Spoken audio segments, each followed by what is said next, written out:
we're going to spend a very short time introducing everybody. Fortunately, most of you people know each other, so that's not a problem. But there are a few of us who don't know you, so we'll focus on you. And then I will start with a little overview of the course and then in effect introduce Siva, and because he is the reason we have this course, but we'll talk about that more. And then we're going to have a presentation. And then we're going to have a discussion. And about 8 o'clock we'll finish. So let's get started. Introductions. Let's just go around quickly. Ben? Oh, Ben Finklor, Executive Director for the Energy and Efficiency Institute. Does anybody not know Ben? Okay. Sonia Jang, I'm in my second year in the Energy Systems graduate program. And maybe your research interest for. I'm going to be, well, I'm kind of a generalist at this point, but I got very interested in electric vehicle charging infrastructure, and then also am starting to learn more about direct air capture at the moment, and then I work for a consultant for as an operations director. Hi, I'm Ofelia Viloche. I'm a first-year master's student in energy systems too. My interest is materials for decarbonizing construction. Hi, I'm a master's student in energy systems, and I'm currently interested in energy efficiency. Hi, I'm Bert. I'm from Thailand. I'm a master's student in energy system. I'm interested in energy transition. Hi, my name is Ryan. I'm also a first-year master's student, as many of us are. I have research interests in systems modeling for decarbonization pathways. Jaden, I'm doing my first year PhD also in the energy systems and also working with Unreal. So my interest is in most cases in AI and also energy system, like how to combine them together for the new future. Hi, I'm Nikunj. I'm a second year master's student, and I work with Professor Kelly Kesek on industrial decarbonization. Carrie, I'm interested in electricity markets and first year student, and I also work at Pacific Northwest National Lab. Hi, my name is Andrea. I'm also first year's master's student in the Ed group, and my interest is in renewable energy and microgrids. Hi, everyone. Rajinder Sahota, Deputy Executive Officer for the California Air Resources Board. I run some of the state's large climate programs and coordinate on energy with folks at the Energy Commission. I do direct air capture. I do modeling with NREL, ICF. Many of you guys comment in my proceedings. And I also oversee our work on decarbonizing building materials on a life cycle basis, and then run the emissions market and low carbon fuel standard. That's just a few of the things. And then the scoping plan, which every 5 years. And also you have an affiliation with. Yes, how can I forget? I have a bachelor's and master's from UC Davis in atmospheric sciences. And you know why she's here today as the start. So I'm Siva. I'm going to be introducing myself a little bit more, but I currently am at the Energy Commission in my 5th year serving as a commissioner.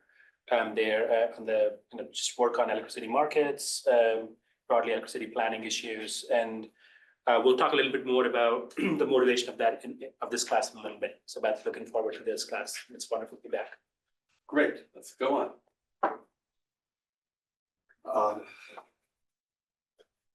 I think we go straight into the course goal, what we're doing.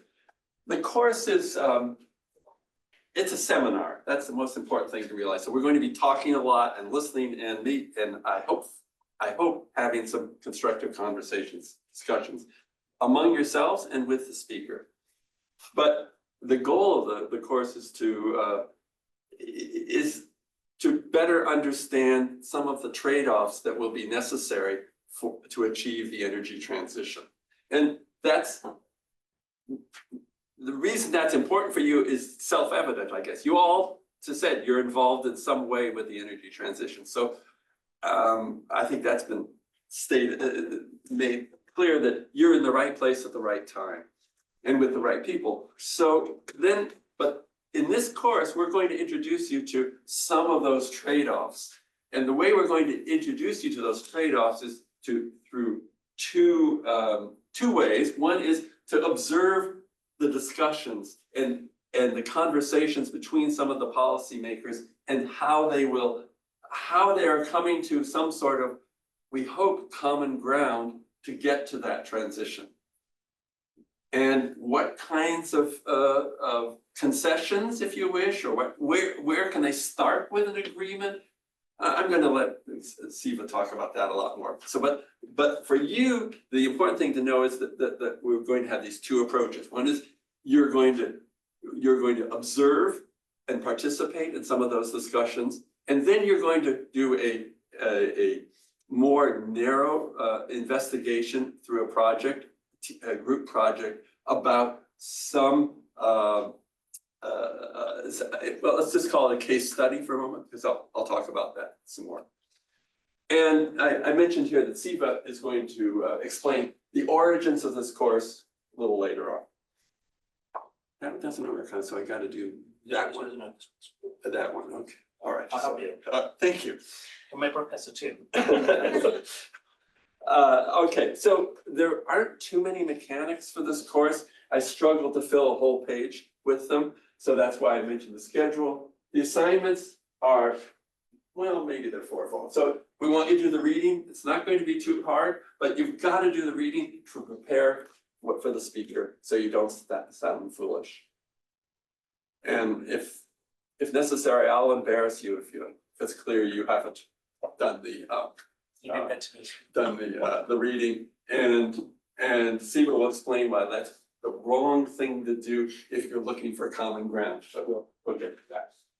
So then you will be preparing some questions for the speakers, and it's not like you're going to hand them in, but you better be prepared. Then there's going to be a project, and in terms of the project, you'll probably, the first proposal for your project won't be, for one reason or another, won't work. And we'll make some suggestions, and you'll probably have to refashion it a little bit. So then you do a preliminary and then a final concept proposal. And then you're going to do that project, and if we have time, we'll present it, or at least the key people here, Ben, Siva, and myself will evaluate your projects at the end. Okay? Next. So what is your project? That's the question. So your goal is to explore those trade-offs, and you get to choose your energy transition, or one aspect of the energy transition, and explore it in detail and figure out who the stakeholders are, and then what kinds of disagreements are they having, and then try to identify some path forward, maybe for coming to some agreement. And let's see, how many people are not from the United States here? Okay, so that's fine. You don't need to talk about California. You don't need to talk about the United States. But you do need to talk about Earth. So Large project. So we're open to any kind of transition you can identify.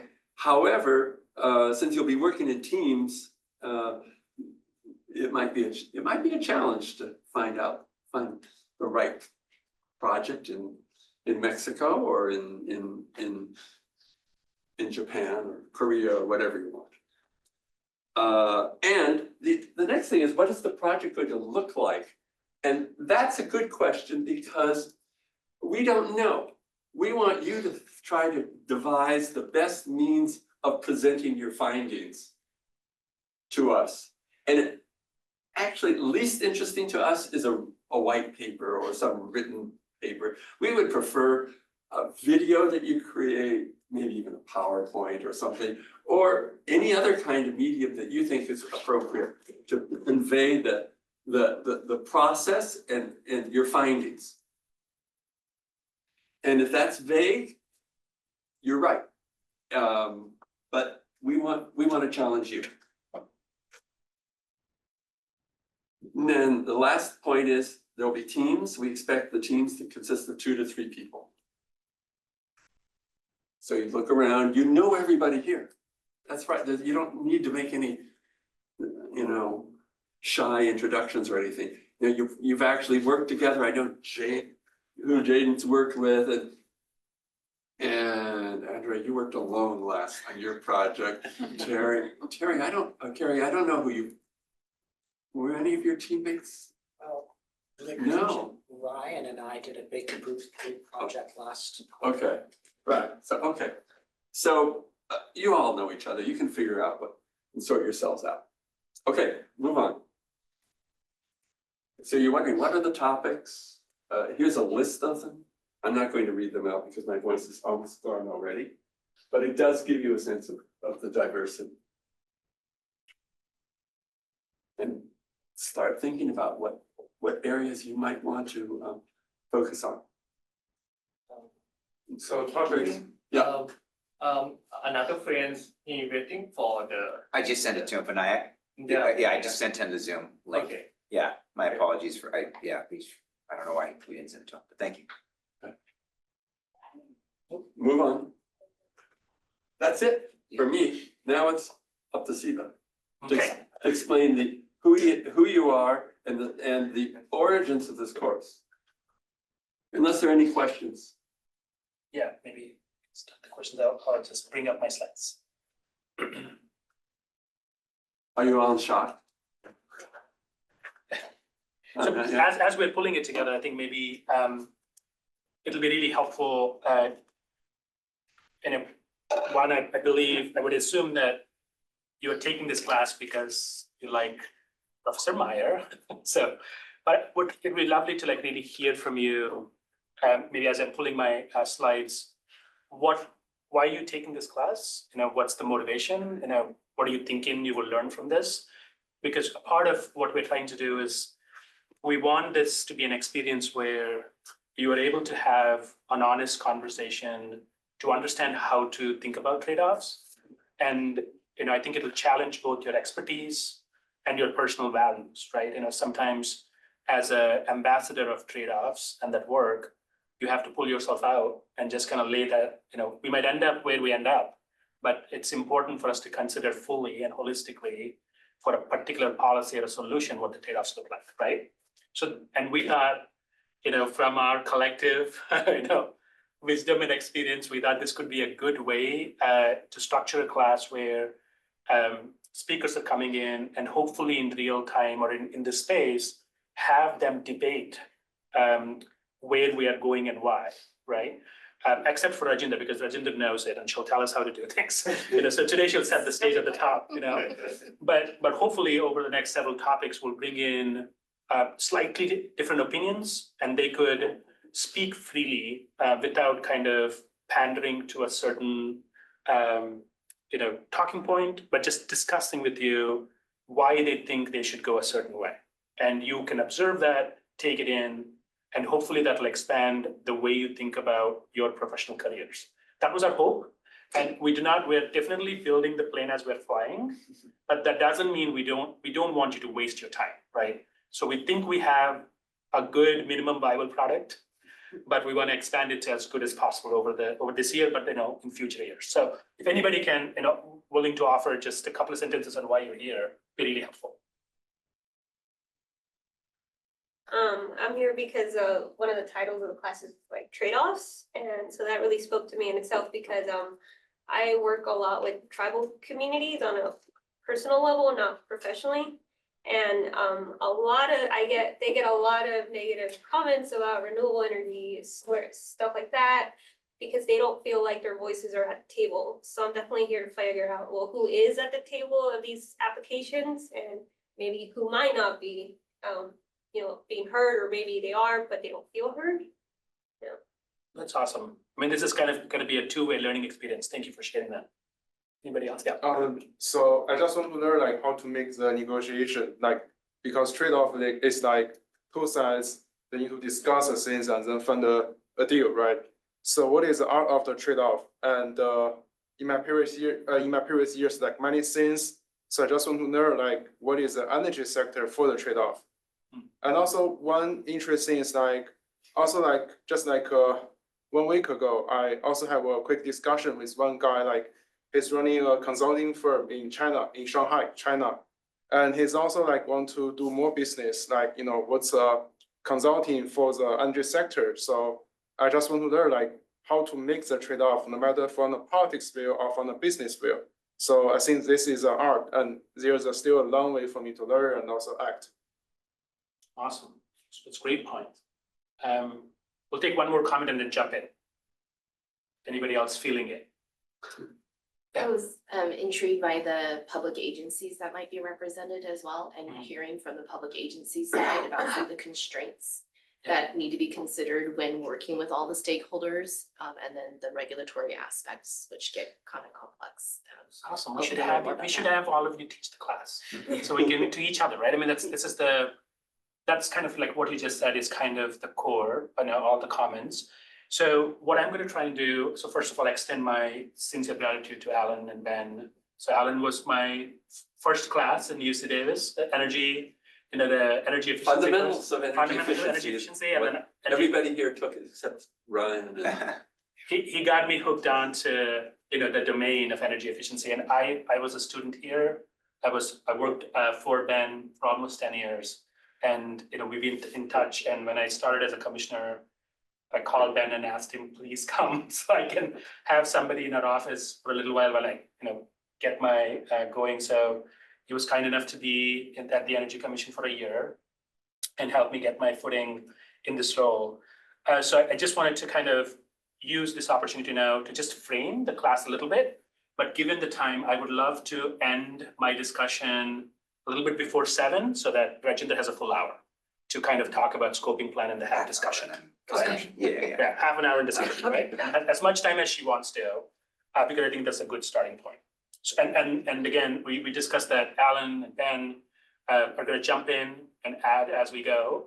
So we'll kind of do this together. Okay, so let's kind of share kind of a few 30,000 foot level kind of issues. So, and it's important for me to praise how amazing of job Energy Commission does, because I come from there. But just 30,000 foot level, there's a lot of state agencies. The Energy Commission's role, if you're going into the rest of the country, it's called an energy office.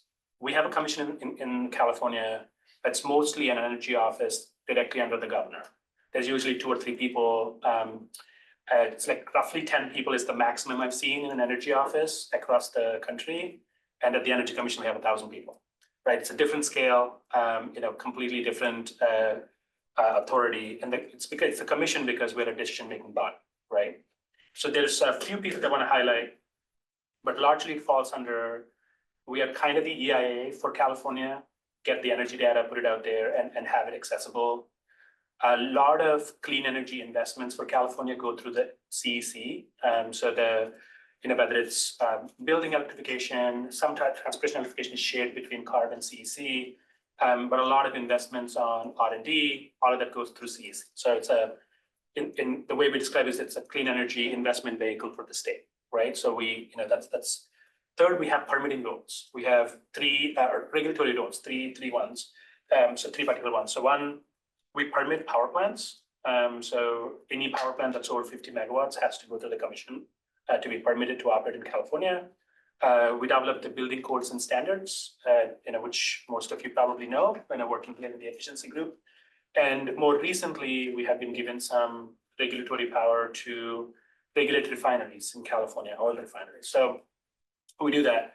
And finally, and I think one of the most important part of CEC's work is to be kind of a non-regulatory forum to bring people and convene to have what we call ideation of both problem statements and solution matrix, right? Here are some problems we're dealing with in energy. Here are some solutions to think about, but we don't regulate, right? So it then kind of becomes, as we hone in on specific opportunities, then regulatory agencies come in, right? And we kind of work together on how best to actually implement that.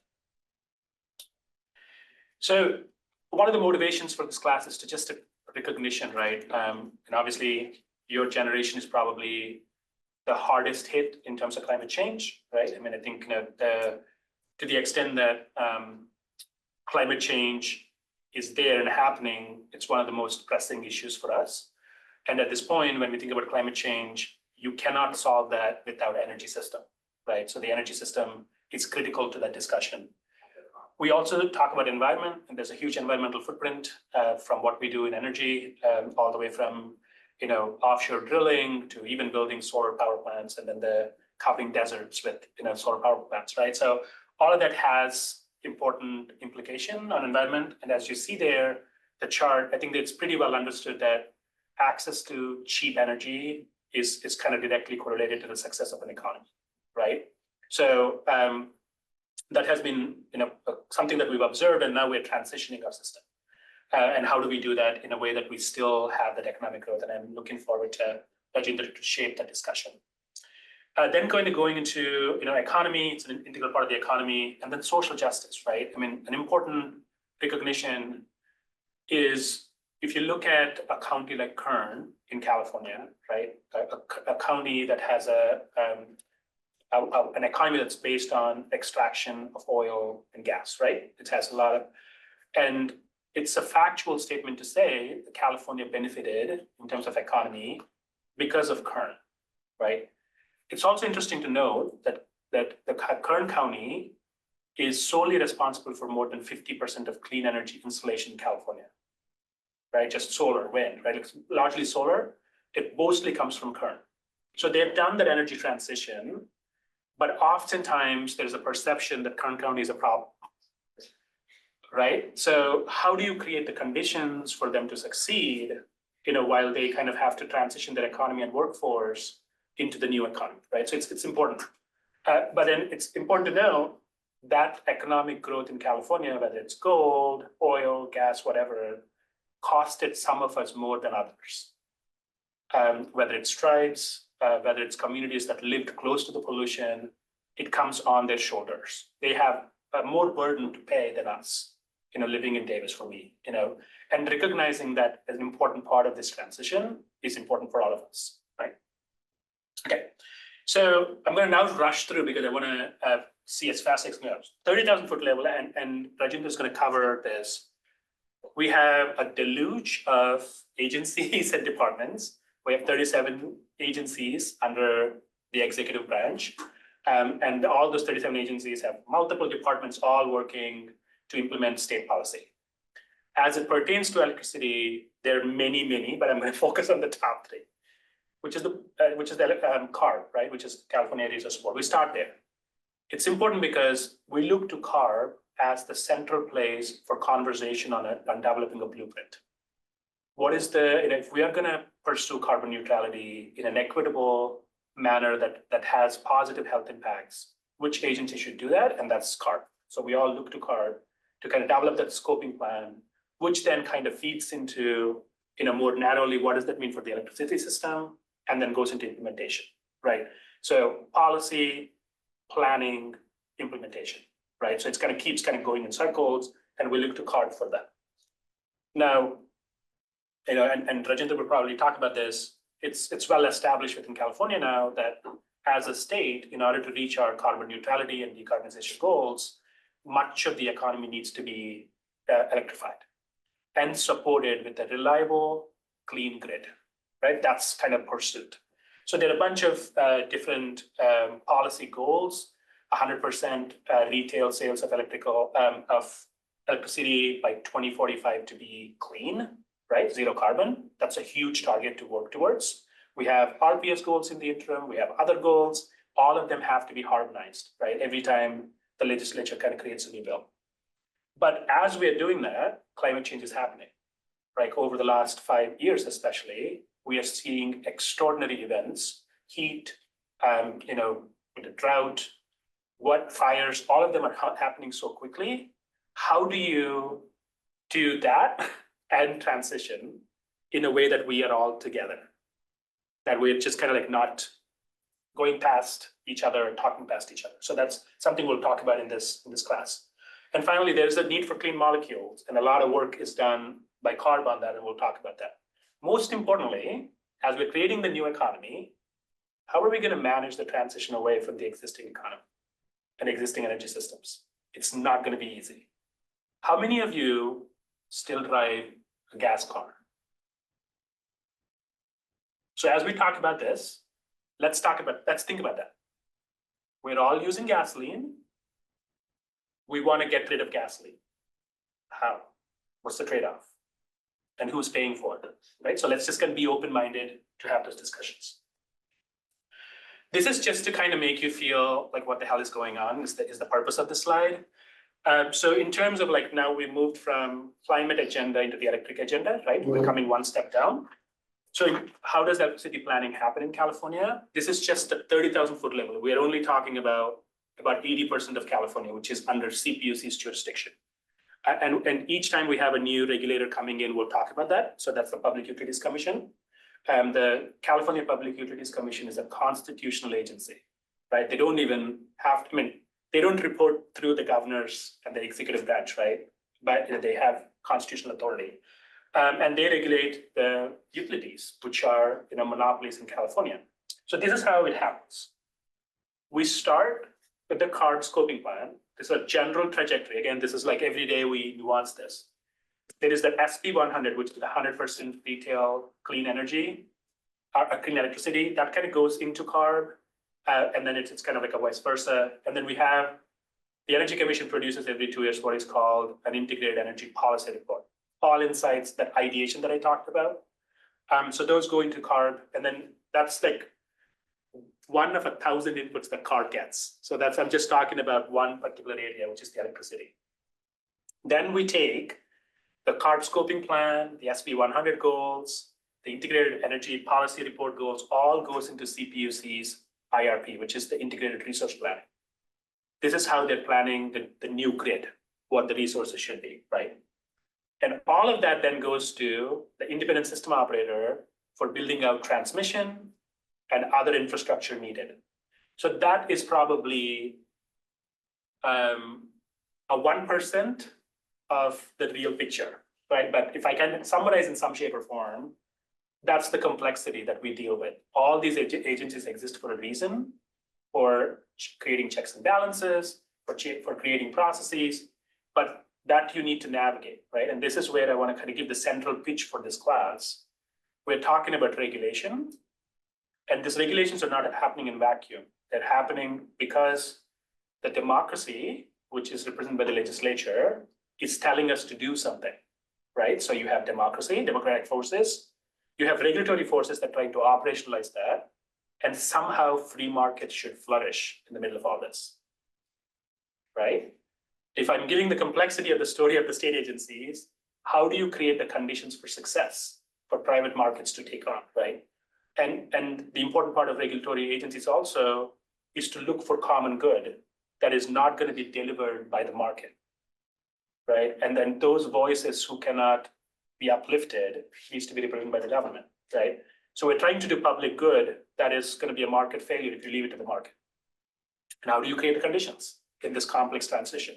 So having that kind of openness from all of you to explore the complexity would be really beneficial as you become leaders in this area. Is a thesis, so we'll see. Okay, so that kind of brings us to the holistic nature. So one, we talked about electricity. It's not happening in vacuum. It's happening with natural gas. It's happening with petroleum. All of that is going together. And the scoping plan is a wonderful way to think about the totality of the economy and look forward to Rajinder's presentation. So there are a few charts underneath for you to kind of focus on. So at the very bottom of the gas picture, the burn picture, is a picture on how high the rates could go, right? So let's think about the natural gas system. Much of the system is pipelines that exist today, right? We have gas coming in here. Let's assume miraculously tomorrow, half of the economy gets electrified, right? And the rest of us have to then pay for the electricity for the natural gas system. So just to give you a magnitude, the kind of like ballpark estimate of how much mortgage is left on the natural gas system is $63 billion, right? So if you take 50% off of that, the other 50% has to pay that cost. And the people most likely going to be stuck with the system are those who cannot electrify because they don't have the capital. That's generally low income, right? So we try to kind of create programs specifically for low income to transition, but is that enough, right? And so it's an important thing to think about. Next one, gas prices. So as it's kind of the bane of our existence right now, Rajendra and I, so we'll laugh about it. But, it looked at 2022, 2023, we had this extraordinary gas price spikes, right? 2024 was relatively modest. We're going to 25 with holding our breath. But as we decarbonize the economy, it so happens that majority of the petroleum that we use, gasoline that we use in California, is refined in California. So if a California refinery exits, what do? It creates a supply imbalance, and that's going to have price shocks. How are you going to solve that? How are you going to manage a free market that doesn't really care about consumer protection, quote unquote? They care about business, and hopefully that aligns with consumer protection, but it doesn't, right? So how do you think about that? So we're going to talk about that case study in just a second. And finally, for those of us who want electrification, including me, want to make sure the electrification goes. There's the equation is simple, right? For rates, you either have the numerator is how much are you selling and for what cost, and so you need to have a large rate base. So you want to increase the amount of electrification very quickly, and optimize your investment needed to cater that. It's happening opposite right now, right? Because of wildfires and such, we're putting a lot of money in the infrastructure while the electrification is not growing as fast. And we're hoping to, but it's not there. So then how do you manage the transition honestly, right? And kind of speak about that truthfully. So that kind of brings to me a couple of slides, and then I'll hopefully stop. So 30,000 foot level, when we talk about democracy, when we talk about free markets, and when we talk about kind of regulation, all these people are in there in every meeting. And for us to do it right, we need to engage all of them and engage them really well and understand their perspectives. So I'm going to test a couple of quick, case studies, and then we're going to go to Rajendra. So let me just kind of show what happened in the electric reliability case. 2020, August 14th and 15th, and that's why I got this job. Lights went off in California for the first time in 20 years. It was a crisis. The last time the lights went off, a governor lost a job, right? In 2000. So it was a panic attack of how do we solve this? How do we make sure it doesn't happen? What happened? A lot of things happened. One of the things that's real is that we haven't been building enough, and the extreme temperatures were happening faster than we expected. We weren't building fast enough. And the last piece is there was miscommunication, and also wind didn't show up. That's the real reason, right? We just need to be honest about those things playing out. And so immediately, when we're in a reactive phase, when crisis happens, the finding common ground vanishes because you're trying to solve the problem as quickly as you can. Hopefully hopefully there's some common ground, but this was a lot of state agencies thought it's really important to have a strategic reserve to lean on when it's needed. There was some public process, but ultimately led into a legislation very, very quickly. And I will jump into this is just for your record when you read through it, what the things were happening. We landed on a strategic reserve. So this is what we have as of today. So we need about 5,000 megawatts of additional energy to be a buffer between planning and extreme events to keep the system reliable, right?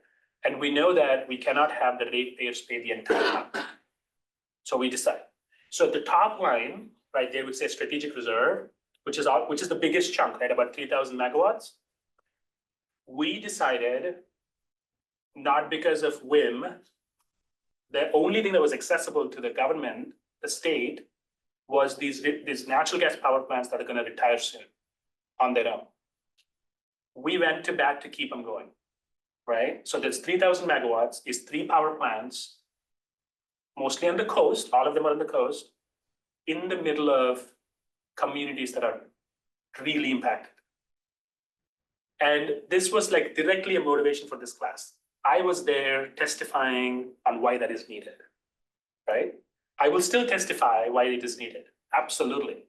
But 2 things. One, the planning did not happen in advance where we could have situational awareness amongst everybody, and there is trust, so we can land on this as a managed solution. Versus it was a crisis driven, done, and people feel I'm not at the table. You just, completely rolled me over, which is true, because we need to keep the lights on. And so how do you create those trade-offs in our process, all the way from ideation to policy, to planning, to implementation? How do you create the situational awareness of trade-offs and bring people together for common ground? And by bringing everybody, the kind of inspired wisdom from that is hopefully we land on solutions that no one team can see. And collectively we bring the best solution out, right? That's the idea, right? Okay, next, our job right now, great success story. Gasoline demand has been going down in California. By the way, a stat for you, we use a gallon per person a day in California. Roughly 37 million gallons of gasoline gets burned here every day. And that is, depending on the day, third or fourth. The top is US, second is China, third is either Brazil or California, right? And that is kind of the truth. We use a lot of gasoline in California. So we need to go away from that. We have a success story, EVs are going up, great. But now as you think about how do you move away from that, so we kind of tried to put this together, that's how the system looks. You cannot just say, I'm going to magically go down the decline and be able to supply. You have to do something, right? So you have to say, okay, the refineries are going to go out. Let's have a lot of imported fuel coming in. If you want imports, are our ports structured to import that much? Are we going to burden the communities living close to the ports with additional ships coming in? Do we even have the infrastructure to unload and reload? So all those questions come up, right? But that discussion is lost because it's a very emotional discussion. And how do you kind of create conditions for an honest conversation around trade-offs so we can solve the problem, right? All right. I will kind of quit this, but I'll just tell you this one. We want to build clean energy. This is from CARB's scoping plan. About 183,000 megawatts is what we need to build.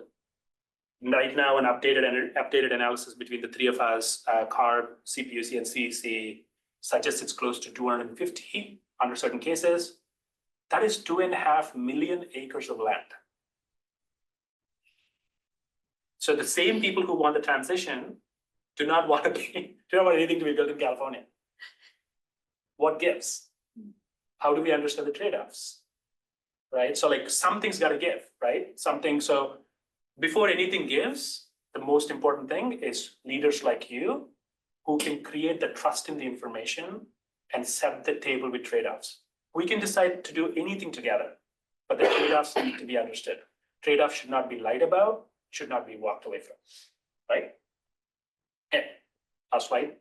Then think about this as a lesson from, Emmanuel, I may completely, his last name. the USC professor. USC professor. Pastor. Emmanuel Pastor, thank you.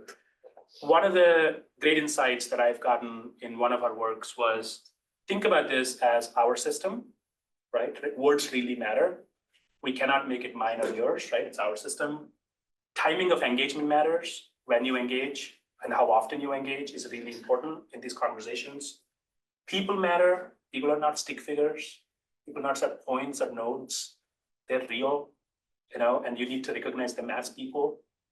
Building trust is essential. You cannot assume trust, right? And given the disparity and the overall harm that we have done to each other over the last several years or several centuries, it really matters to be okay with conflict. You need to be in the room to be yelled at, because there's true grievances that haven't been heard or addressed. And the minimum that we can do is listen to each other's pain before we think about trade-offs. And if you walk away from that, it's really hard to develop solutions. Enhance this class team. So hopefully you can, as future leaders, I said this, in summary, you should be ready to consider the trade-offs. It's vital in decision-making. I think confronting that will challenge you. And if it is no pain for you, that means you're not doing something right. Hmm. You need to feel pain, both in your heart and the stomach and your head, on like things that you didn't consider, and be openness, right? And then finally, just recognize that trade-offs done at the right time most likely will find common ground. Because people, even though, tribes are a great example, even after the harm of centuries in California, right? We have over 100 federally recognized tribes. And the perspectives of tribes, about 7 generations of harm, and the wisdom of that has not been respected in energy development, right? But even now, if you are open and honest in the conversation, you still get a solution from them. Still openness, right? So it's really important for you to create that common ground space, and also recognize we might not find common ground in some solutions. And somebody will get jammed.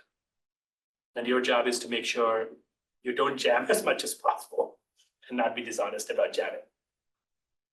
All right, that's all I have. Any questions? I'm going to hand it over to Rajinder. Thank you. And I'm glad we recorded this, because I think everybody will want to listen to this more than one time. So let's make the transition to. Oh, we have a couple questions. yeah. Let's go, let's go. Sorry. I just want to tell that my friend did on the way. Yeah, I don't know how to, I was playing on it. I think because it's recorded, we're gonna give him we'll just have that. Do you have the deck for Rajinder? You sent me just your deck. I have it, I can send it to you. Just email it to me. Yeah. I'll pull it. Yeah, go ahead. So this is Ryan, a question right? that, this is a question I've been kind of like tackling in my brain for a while, because you brought up a slide, like a very specific slide on, you just joined the commission, and then, we had major blackouts throughout the state, first time in 20 years. Like, how is electric reliability in that sense of like, no major blackouts in decades? Like, is that a virtue, do you think, of a like proper energy system? Or like, I guess I've just been seeing a lot of data showing like as climate events become much more extreme, like the concept of reliability might need to change in terms of other trade-offs around not, having costs go really high for ratepayers, which they already are as part of this. And so I guess like, I want to ask your perspective, or like maybe even the CEC's, just like, where is that on a virtue scale, and is that amenable? Is that politically driven? Yeah. It's an amazing question. I welcome Rajinder to jump into, right? I think that's a really good question. So let's just say, are we okay turning up the lights a few times a year? Right?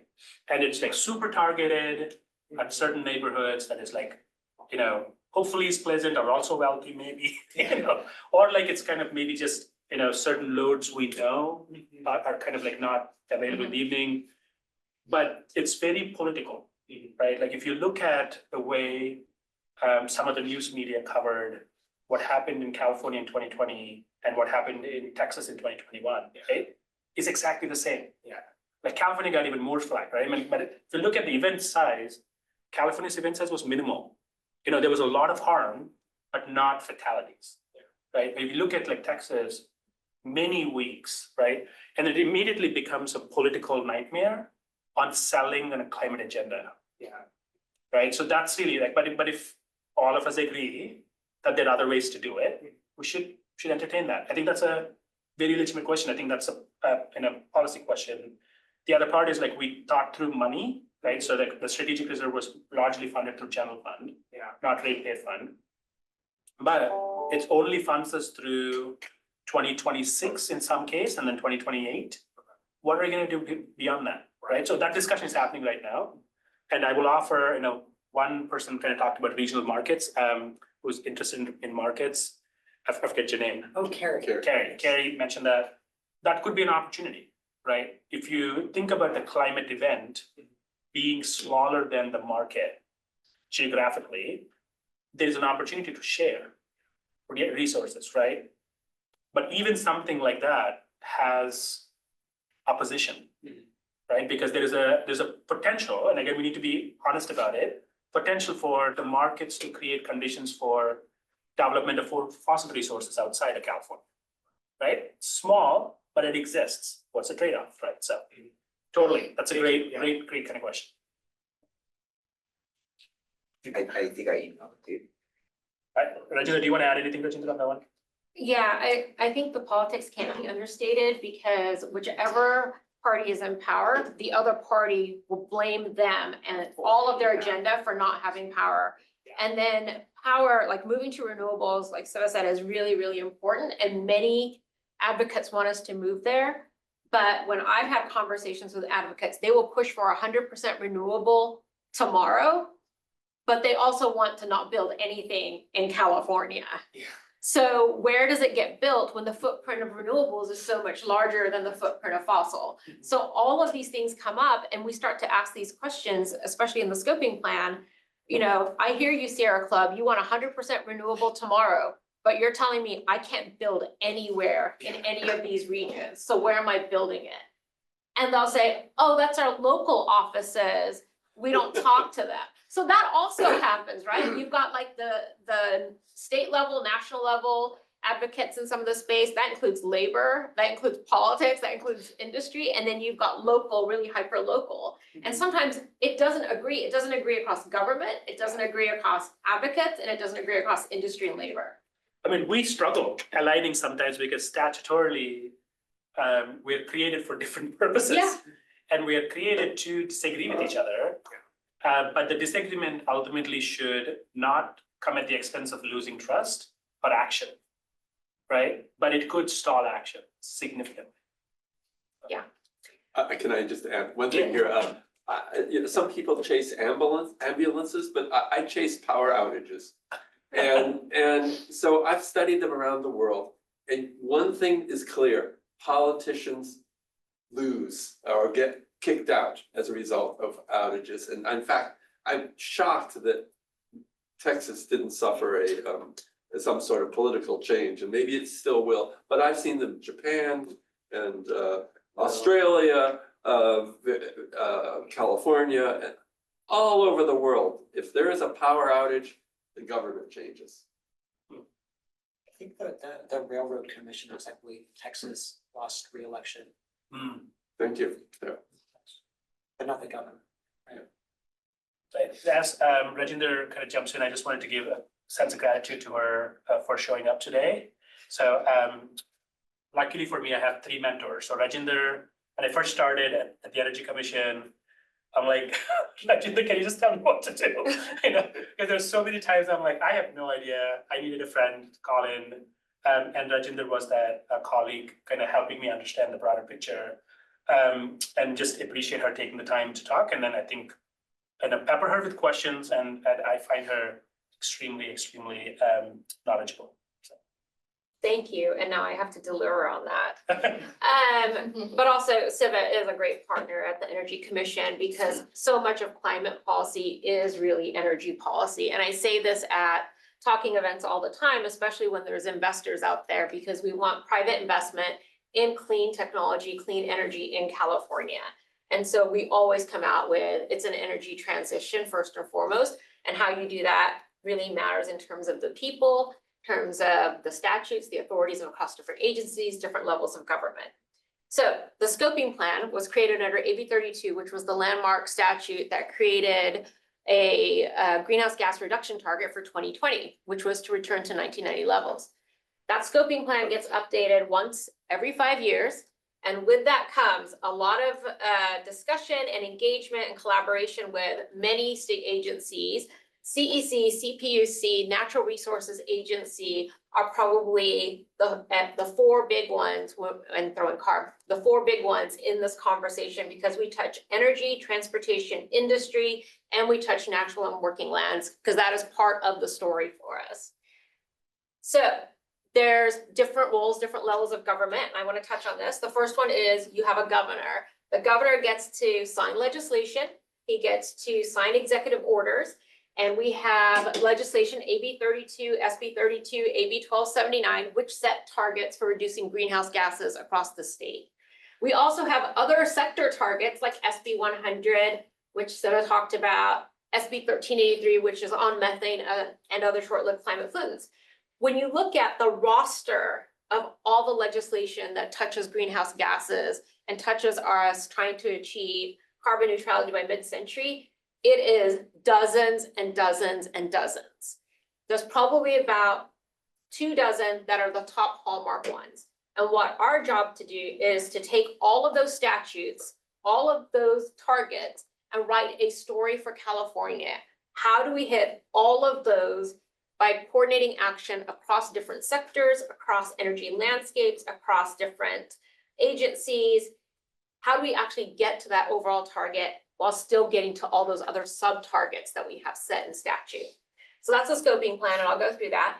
Once the scoping plan is done, it is an actionable blueprint for the state of California. All state agencies look at it because all major state agencies help develop it. So it represents their authority and their targets in there. It also talks about things that local government can do. Even though local government doesn't have state level authority, local government is really critical in this, and I'll get to that too. So you have that plant. Agencies like mine, CPUC, CEC, we then write regulations and develop incentive programs to actually implement action on the ground to do those reductions for those targets. So let's say in the scoping plan, it says that 50% of our emissions for greenhouse gases are from the transportation sector. I'm gonna say, I wanna get out of fossil fuels because I don't want combustion of fossil fuels. What am I going to put in its place? Well, I'm gonna put electricity in its place, or renewable hydrogen. Well, who do I need to talk to? I need to talk to the energy agencies. Can you bring on that energy at a pace that matches with my regs to actually transition away from combustion vehicles? So those are the kinds of conversations that we have to have across the agencies. What doesn't happen at that point is we're not actually in our rulemaking programs. We're talking amongst each other as part of the scoping plan. What are we doing? And then at CARB, we are running a public process trying to bring in our partners from the other agencies so we can share how this all fits together and make sense for the state of California. We have different jurisdictions. My jurisdiction is to reduce greenhouse gases in the most cost-effective way, which means the littlest way to impact household income, jobs, and the economy. And is it technologically feasible? I'm not throwing out something that looks like fairy dust or a black box that says, hey, we're figured it out, but we're gonna do this somewhere. I have to actually say, these are the tools that we can use to get there. We can replace our water heater with a heat pump, which means we don't have to use natural gas in our homes. Well, what's the pace at which we need to do that, and how many homes do we do it for in the first 5 years, the next 10, and then so on. So that's the kind of work that we do collaboratively at that level, and we start talking to the public before we finalize that plan. That conversation is where you start to see labor saying, wait a second, if you're gonna get out of petroleum, that means that my job as a pipe fitter or at a refinery may go away. What are you going to do for me, and what's my job in the future? So we're talking about what that transition looks like. So, labor board is with us. Then you have folks that may be environmental justice frontline communities that have lived near some of these really large emitting resources like refiners for a very long time. They will say, we want that refinery gone today. Like, we want it gone. This gets back to the supply issue. If you cut down on the supply, what does it mean for the demand? Because you haven't changed the demand for that petroleum, but now in trying to respect what a community wants in shutting down a refinery, you are going to inject a supply constraint into the system for that energy. And what does that mean for costs for that energy for everyone else when you reduce supply and demand still persists at the same level? And so those are the trade-offs. I can't say that I'm going to shut down these 3 refineries because they're next to frontline communities. One, I don't have the authority to shut them down because the legislature didn't give me that authority. 2, what do I say to everyone else that says, now my gasoline costs 4 times, 5 times, 6 times more than it used to, and I don't live near a refinery, but I'm also a low-income household and I have to travel 2 hours each way to go to work. What does that mean for me? So those are the kinds of conversations and trade-offs we start to have. In all of this, I will tell you that the state agencies like CEC, CPUC, and CARB, we are the only ones that are required to look at trade-offs and do a balancing act here, because there's nothing that says get to your climate target at any cost. We have to show that it's cost effective because that's direction in statute. There's nothing that says do all things necessary to achieve your target by 2020. We don't care what technology you need to do. We don't care if you need to streamline CEQA. You need to do all these things and do it quickly. I don't get to do that because I don't have that authority. I am told to balance all these things as we come up with a plan to get to carbon neutrality, respecting that the technology that we say should be deployed is there, respecting that it's the most cost-effective way, and respecting that we will have incentives or regulations that we can deploy to actually make that action happen. So that action is regulations and incentives. Again, when we start to do those, like we do advanced clean cars, where we make sure that, you know, by 2035, new sales are zero emission vehicles. As we're doing that kind of work, we are hearing from tribes right now and do in this process, okay, you're going to get to zero emission vehicles. You don't care about gasoline, but what about us? We have vast territories. We don't have infrastructure for EV charging. What do we get out of this? So we are having those conversations, and we have a formal consultation process in which we have those conversations as we do our regulations and our scoping plans. So we reach out to tribes, we go visit the tribes, we do all of this process. So we've already identified probably about a dozen areas where we know, like, tribes have a concern about you're marching towards zero emission vehicles, but we're not set up as quickly to transition in our territories, and how are we going to get there? In the regulatory process, again, I have to still show that it's the least costly way to do something. It doesn't have major impacts to the economy. It's going to deliver health benefits. It's not going to erode health benefits, and that it's going to help contribute towards that greenhouse gas target. And the question that comes up mostly in our transportation ones is, will the electricity be there? Will we have affordable, reliable electricity for everyone else? So that's SB 100, that's what we do together upstream, figuring out the energy system. The other part is consumer preference and consumer demand. How do we make people want to, or entice them to want to trade their gas vehicle for a zero emission vehicle? Because if they're not willing to get out of those gas vehicles, there's still demand in state for petroleum. And that means that we can't tell refiners to take actions that start to, like, take them offline. Otherwise, we're importing in finished fuels, or we're trying to figure out how to, like, make it cost effective for people to have access to fuels, especially low income households. So you're constantly trying to juggle all of this in your head while you're having public conversations on the major plan, and you're trying to do the regulations and incentive programs. Now, the great thing about the incentive programs and landscape in California right now is that one of my other programs, the Cap and Trade program, generates about $4 billion a year. As part of the legislative process for appropriating some of the funds, over 70% of appropriated funds from that revenue go into communities to benefit communities directly, or actually is allocated into frontline communities directly. And that's rebates for zero emission vehicles. That can be weatherization for your home. It can be solar panels, heat pumps, all of those things. So we actually make sure that our incentives are targeted at the folks that are the most vulnerable in this transition and have access to the technology side of things. So while we're simultaneously working on the energy side, we're also trying to use money to get the low income households ready to, like, switch out of combustion and into zero emission. Again, there's going to be a mismatch here because all the communities that are frontline communities that have seen a disparate impact from air pollution for decades and decades, they want it done now. They want it done immediately. That transition isn't going to happen immediately. We have to be thoughtful and careful in how we do it, because what you don't want is a ballot measure that shows up that says we're going to abandon AB 32 and our climate targets, or that we're going to pause work on these things because now there's a significant part of the population in the state that is just, no, it's not worth it for us. Like, you said you balanced it, but we don't agree that you balanced it. It's not worth it. So running ballot measures is something that also happens in California sometimes. And at one point in 2010, out-of-state oil tried to run a measure that would have sidelined AB 32 in its entirety. Californians have a long history of caring about public health, their health, and others' health, and the environment. And over 2/3 of the people that voted in 2010 voted against that measure. They said very clearly, we want action on climate. We don't want what you're selling from out-of-state oil.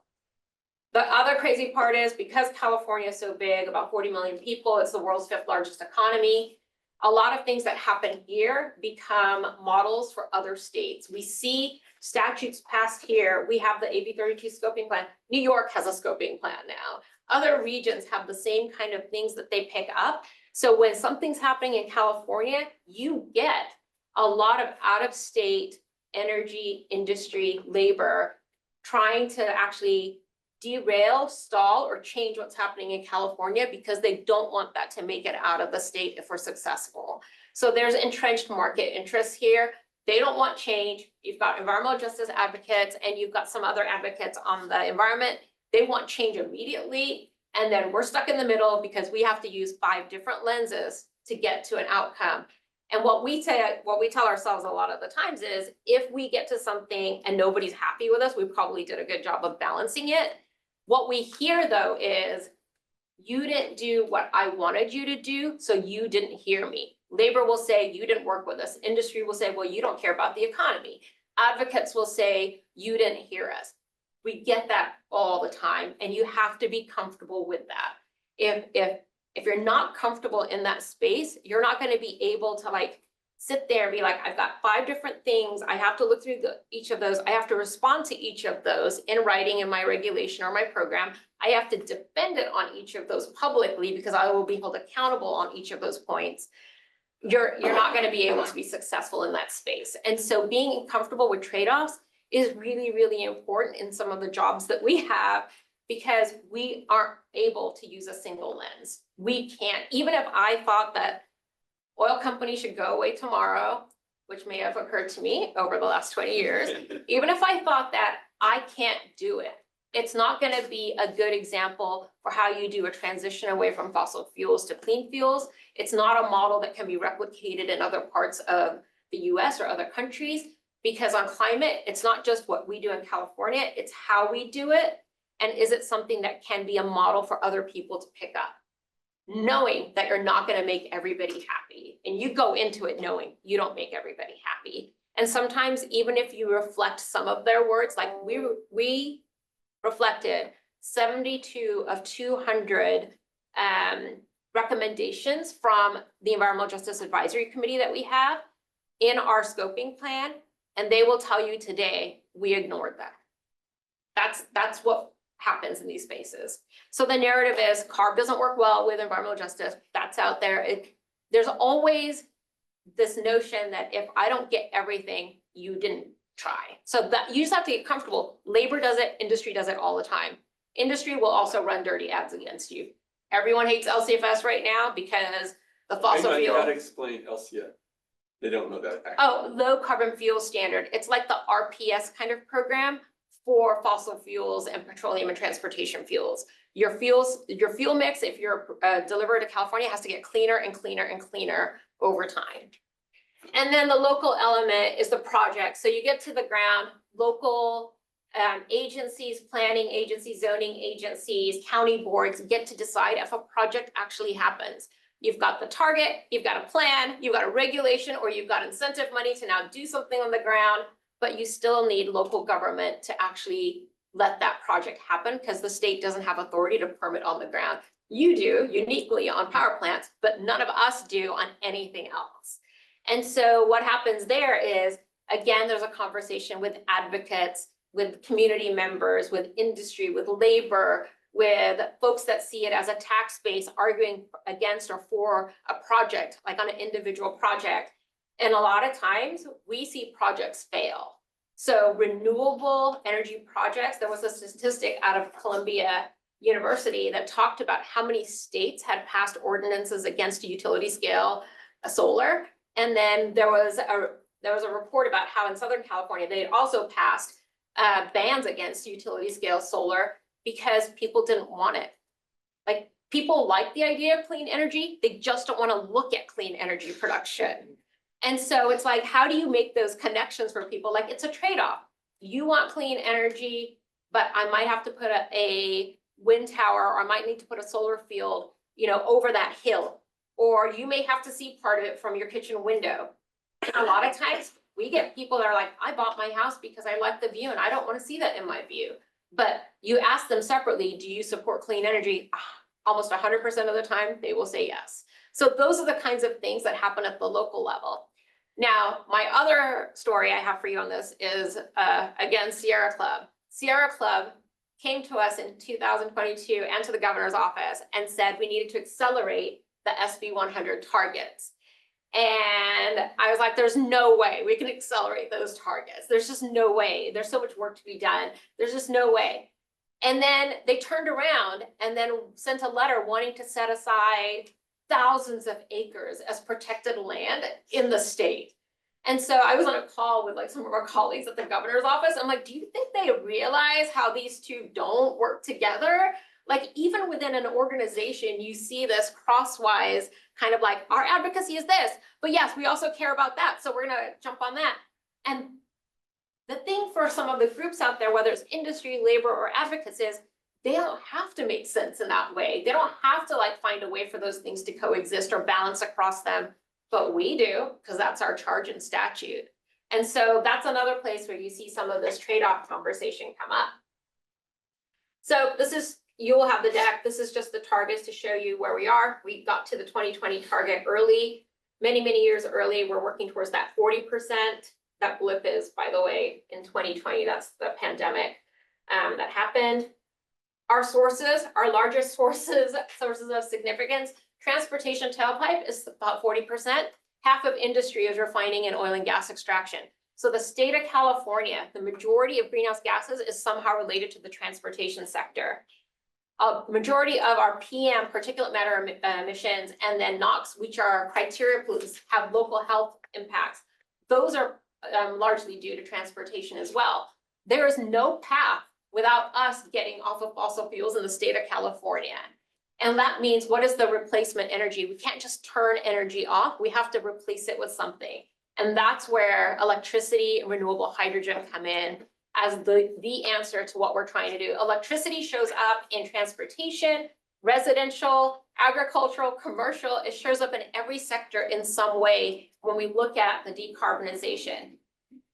Thing is, we're trying to do all of these sectors at the same time. So who gets the energy first? And how do you make sure that we're paying for it in a way that people see the benefit of that, in just other than being able to say, oh, I have renewable energy. Like, I know that this is going to reduce air pollution, or I know this is going to reduce GHGs. So as we're working through this and we're putting all of this emphasis and weight on electricity, we're living with fossil fuels and all these other energy sources. And so in the energy space, whether it's petroleum and how to get out of petroleum or how to increase electricity, we hear people show up in these spaces with a single lens. I don't want to look at that outside my window. I don't want to like give up that landscape.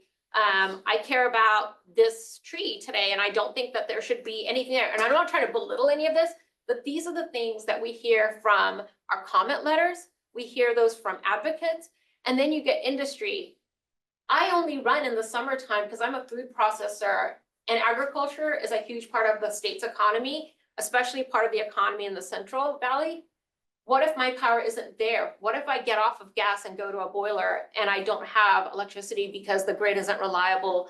I've just lost all these crops and I've lost all this income into the region. So you get those kinds of concerns, and they're still facing impacts.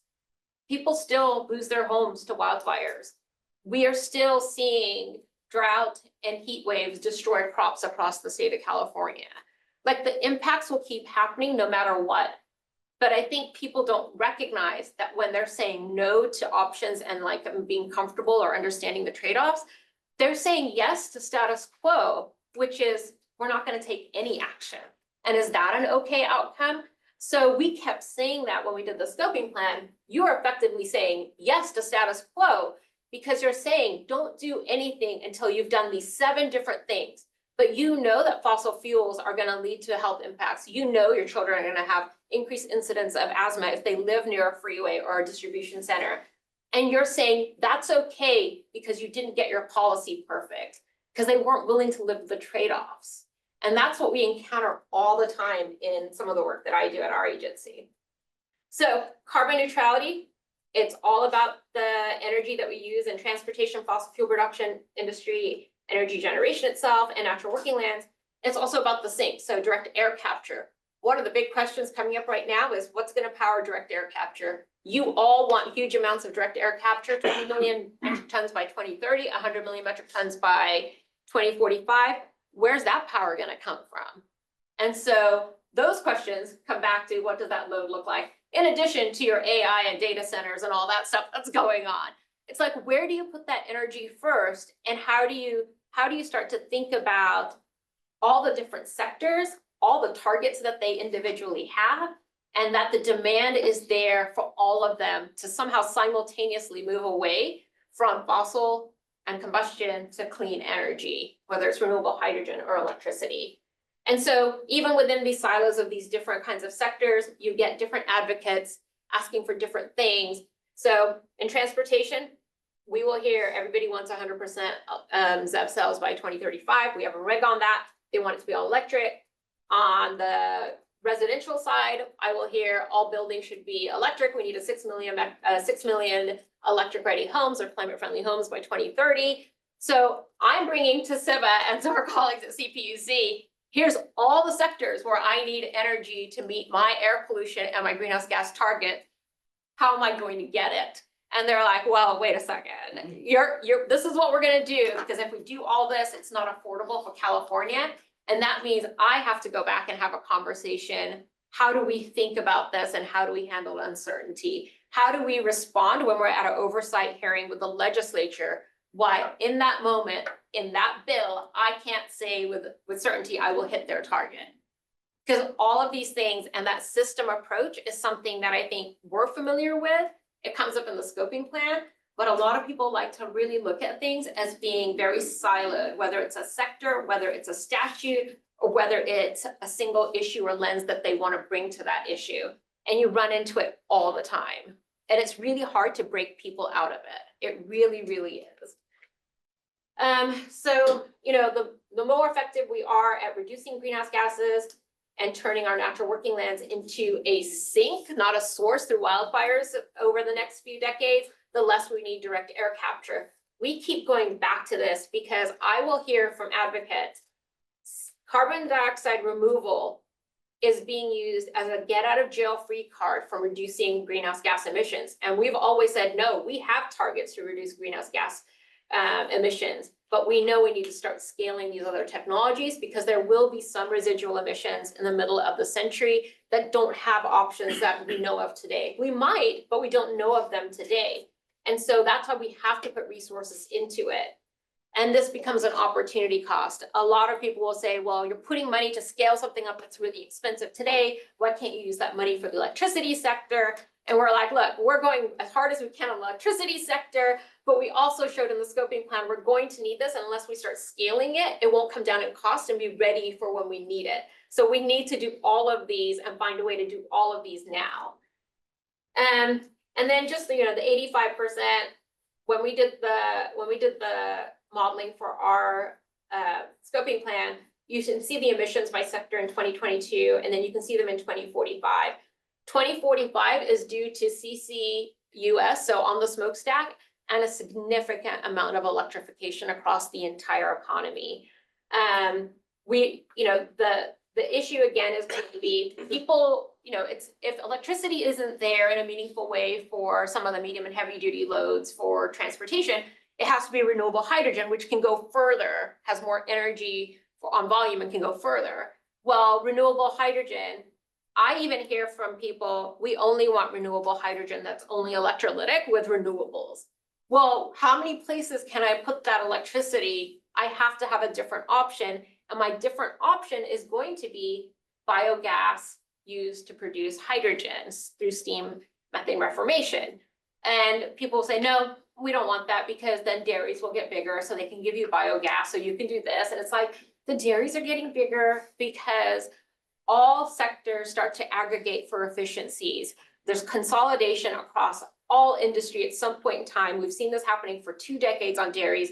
The smaller dairies are getting swallowed into the bigger ones. There's efficiency in production of dairy goods that way. It's not because of our program, but communities will say, I don't want to live next to a big dairy. So if you continue to like actually value that biogas, then that means I have to live near a dairy. And my thing is, well, if I don't let that biogas be eligible, you're gonna have road traffic with diesel trucks. Is that an okay trade-off? Is that okay for you? We have these conversations with a lot of the communities, and I'm bringing these up because these are examples in communities and conversations we've been having. Industry, I mean, the thing that you hear from industry all the time is it's too expensive. We show over and over again that every time that's been claims of you're gonna demolish the economy, California will be terrible.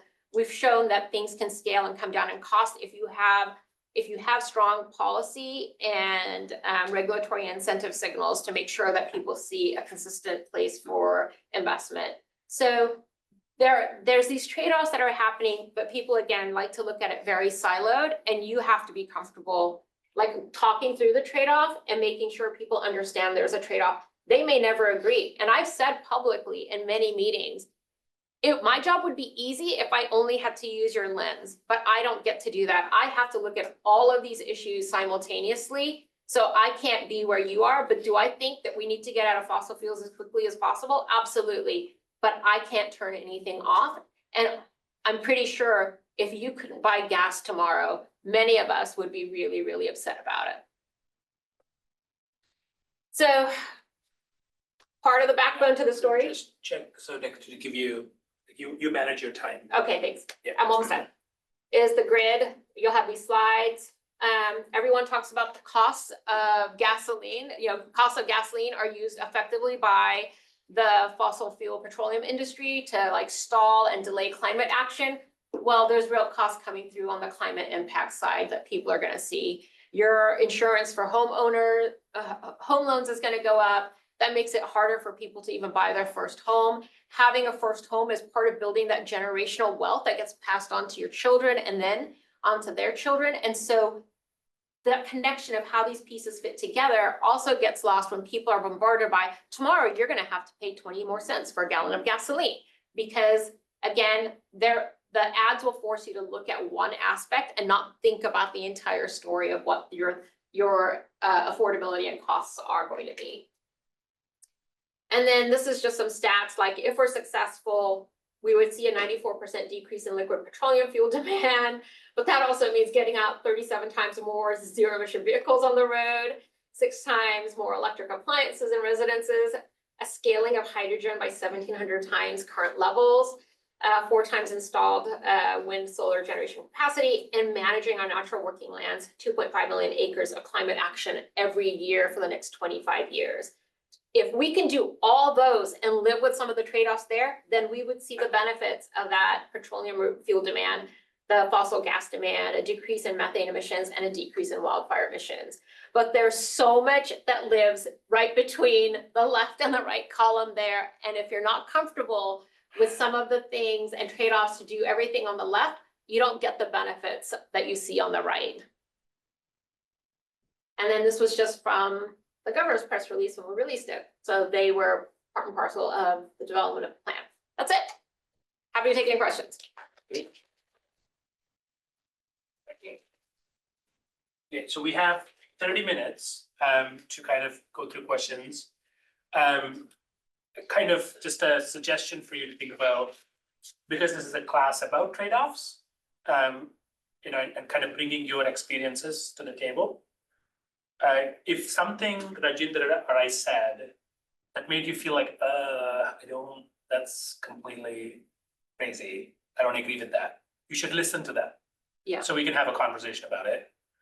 If something resonates with you, think about what resonated with you, and maybe we can expand conversation on that. And anything else, right? I think it's a good way for us to think about, because hopefully by the end of this class, if the vision kind of manifests, we agree to disagree sometimes, but we always show up to the discussion to challenge each other on some basic information, right?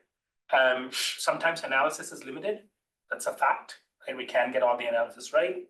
So you kind of have to make some qualitative judgments in this kind of sessions.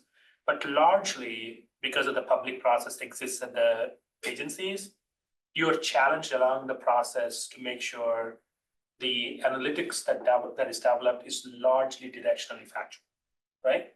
mean, there's always gonna be limitations and we need to be honest about that, but, you know, kind of, so think about what resonated with you and maybe that's, you know, share. If something didn't resonate with you, challenge.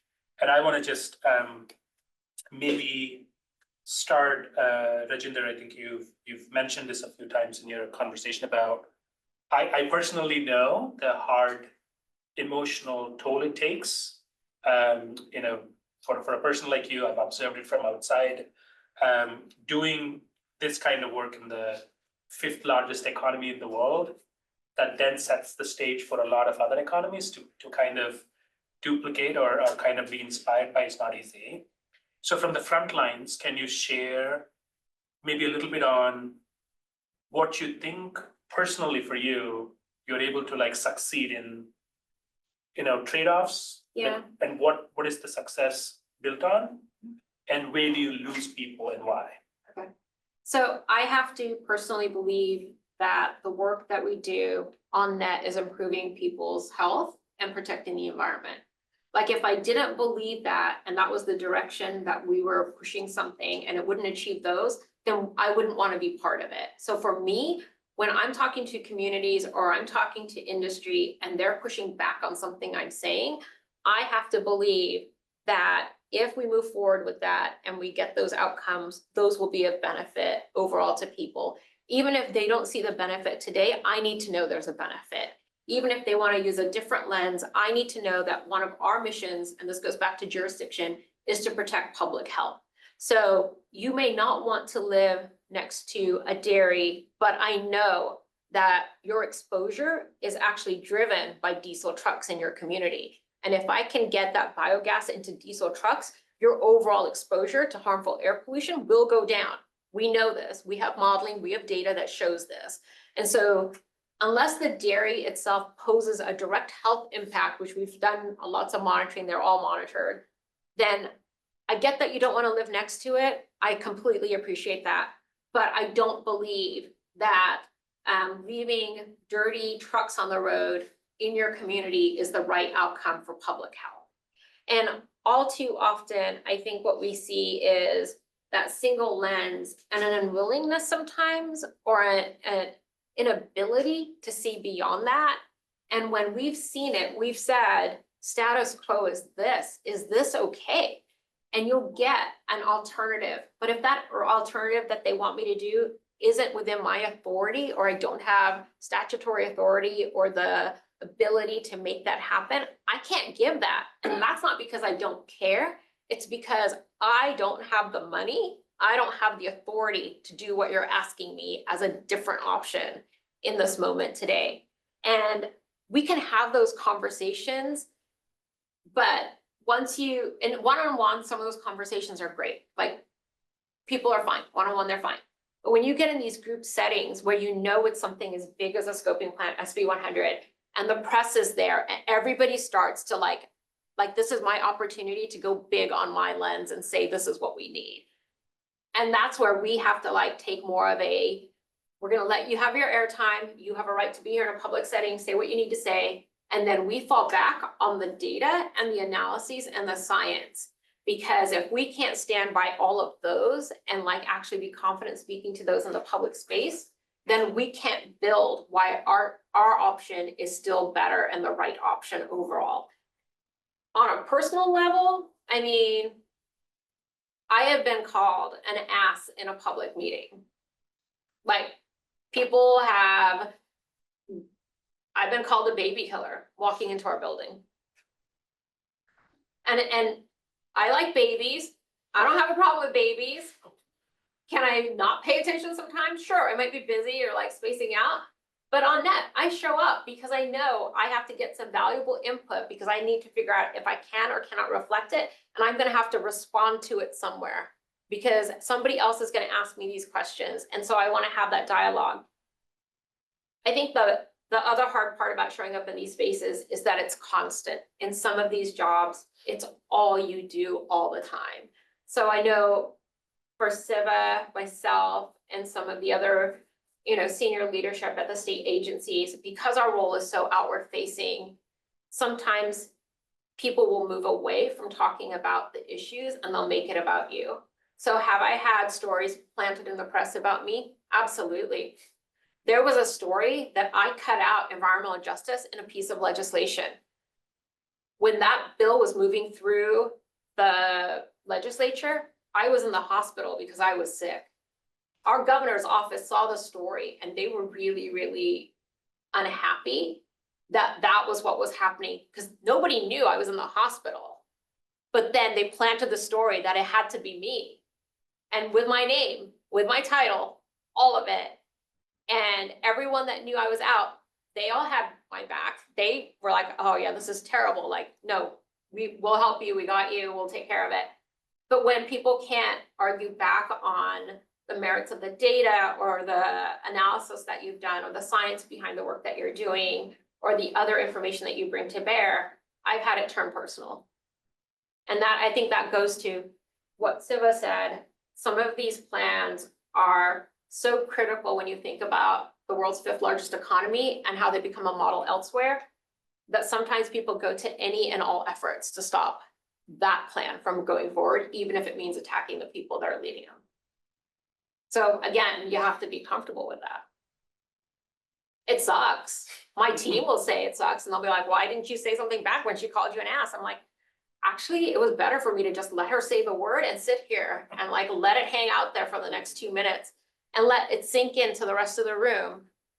I'm trying to have a dialogue. This person just made it personal and they don't have any credibility after that. Me jumping in and responding was not the right thing. That's not the space we operate in. We're there to try and make the case based on our expertise, our authority, and our data. That's what we're there to do. I just want to add, I think the piece is, it's also, we are bound by some professional rules, right? And then you have to honor those professional rules and professional conduct. But in a setting like that, not everybody is bound by the same thing, right? So, and I wanted to kind of make sure I also share, because you didn't talk, I don't want to talk for you, but you know, when Rajendra said she was sick, she was really sick. And it was very unfortunate moment for a lot of our state colleagues to watch that moment happen. But I also want to just expand this to this as a part of that trade-offs conversation you cannot do in the last minute, right? This is not that what we as state agencies intend to do, right? We are trying to like move the process and we're always kind of challenged about how slow we are, but because we're trying to do all this. But at the same time, people who might not have spent enough time, it's hard to not emotively react from their pain, right? But again, that also closes the conversation. So it goes back to the slide we were presenting, which is timely, like how often do you talk to people? How often do you make it your job to truthfully and in a trusted manner meet them where they are and try to bring all California together? That's a hard job. And I'm grateful that Rajendra does what she does. Any questions from the team? I have one question which is about trade-offs, and then one question which is more general, but I'll ask the trade-offs one first, and I'll save one other one for later if you have time. About trade-offs, you, as the CPUC, CEC, and all the other agencies, CARB, you have to work together and you have to disagree, but you have to come up with a plan that works all together. And there's trade-offs right there. How do the public agencies handle trade-offs interagency, interdepartmental, and also with politics? Like they know that something that they're gonna suggest might not be digestible. Okay, so I have a great example for this because it's happening right now. Our charge is to reduce methane. So methane from a landfill, methane from a dairy, those things can be captured, that methane can be captured and put into the gas system, right? So instead of us burning fossil gas in our home or industry, you can burn biomethane. The CPUC gets to set rates. And right now, the utilities are asking them, can they procure biomethane and put it into service for their residents but biomethane is sometimes 10 times more costly than fossil gas. So the CPUC is like, wait a second, Rajinder, it's gonna cost us all this money on ratepayers to do this, and their charge is protecting ratepayers. So we have this conversation, I'm like, so you guys are building an off-ramp, so if it's too costly, they don't have to do it? And they're like, yeah, I'm like, okay, I get it. Like, we have those conversations, like they understand where I'm coming from, and I have to understand their charge. There's nothing personal. And we each have a very distinct function for a reason, and we have very different charges on how we actually try and do work for the benefit of the people in the state of California. And it can't be one versus the other. And that's why I think one of the unique things about being in state government is because of the way the statutes are drafted, because of all the things that we have to try and accomplish at the same time, we have to be able to just pick up the phone and be like, hey, this is happening, what are you gonna do about it? Or I need your help on this, or there's gonna be a story, you gotta be ready, because I already heard what that story is going to be. Like, we have to have that relationship with each other to be able to do that. Yeah, I kind of like just want to expand, I think, on, and it's like a really good question, right? So when we go to the legislature, sometimes they ask us, who's on first, guys? This is a complex chart. What is this showing? Who's making the decisions here, right? The legislature really want to know how do things get done, right? But we're organized, as Rajinder said, by statute in this way. So kind of coming to your, specific question, we struggle every day to come to consensus on various issues. But as Rajinder mentioned, it all comes down to recognizing a statutory lane, like what is the lane, what are we asked to, and then use power of process and power of people to get across and come to a consensus. It's always around, okay, let's just start with the process. It asks you in determining this to consult with me. What does consultation mean? So that's kind of the baseline, right? Baseline is like rely on processes to get work done. We are forced to have a public record on this issue. We are forced to talk on this issue. So if you do this in front of people, stakeholders will weigh in and they will force the consensus, right? So that's like baseline. But over time, and I see pockets of this amazing, these are people fighting the same fight. You're aligned on the goals. So the years of friendships, years of kind of caring for each other really is the magic, where otherwise you can't do anything in this job because we can be at odds. Because right now, Rajinder's job is to make sure that air pollution goes down as quickly as possible.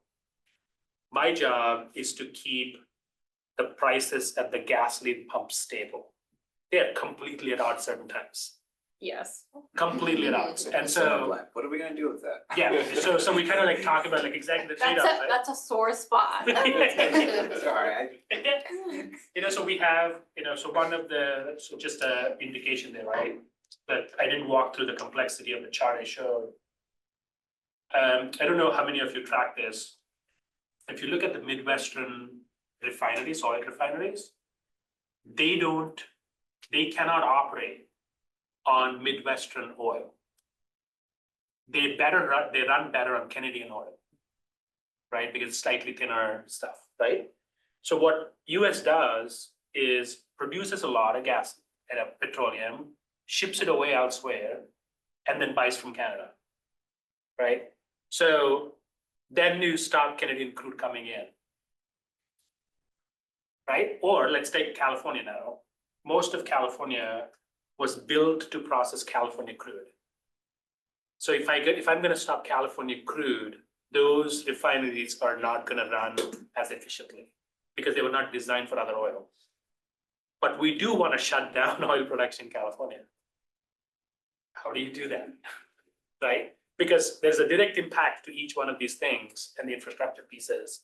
And how do you manage that? I mean, so again, if not for the respect for each other on our statutory goals, but also respect for each other as public servants working on the same mission, it'll be really hard to get to those consensus. And oftentimes, all things fall apart, the legislature or the administration will force the consensus. But most likely, if you're working with each other and understand the trade-offs very clearly, the common ground happens on its own in the process. Yeah, and there's a community that gets formed at the leadership levels of the agency because you have been working through some of these issues together for so long. We all know each other. We know who to call across many of the agencies if something comes up. And if they hear something from CARB and they're like, oh, this is terrible, what are they doing over there? I'll get the call and then I'll go back and like, so what did you guys put out in the workshop today? Because I heard this came up. And like, I'm always trying to figure out an issue spot for my colleagues in other agencies and the work that we do, just as they try and flag for me anything that's gonna come up in their process. And stakeholders will play us against each other. The oil companies are playing us against each other right now. And their thing is, well, if we reduce production, then you're just gonna bring more imports into the state, which is what they're telling CEC. What they told me was, if I don't give them free permits for our cap and trade program, then they won't be competitive with outside people because they can't pass on the cost in state and they'll just get a disadvantage with people outside the state of California. So I'm getting told they can't deal with imports. They're getting told they're gonna be importing for their rules. And so we'll talk, and I remember writing my boss's comments for one of the first workshops. I'm like, you need to call out, like we've given them $200 million worth of free permits over no, it was more than that. It was like, oh, no, it was 6 billion. Yeah, 6 billion over 14 years. And they're still increasing costs out there for Californians. So my boss said it, and I immediately got the call from the lobbyist from the oil company, like, did you have to write that in there? I'm like, yes, I did, because you did get that money and it's public record. Yeah, it's fun.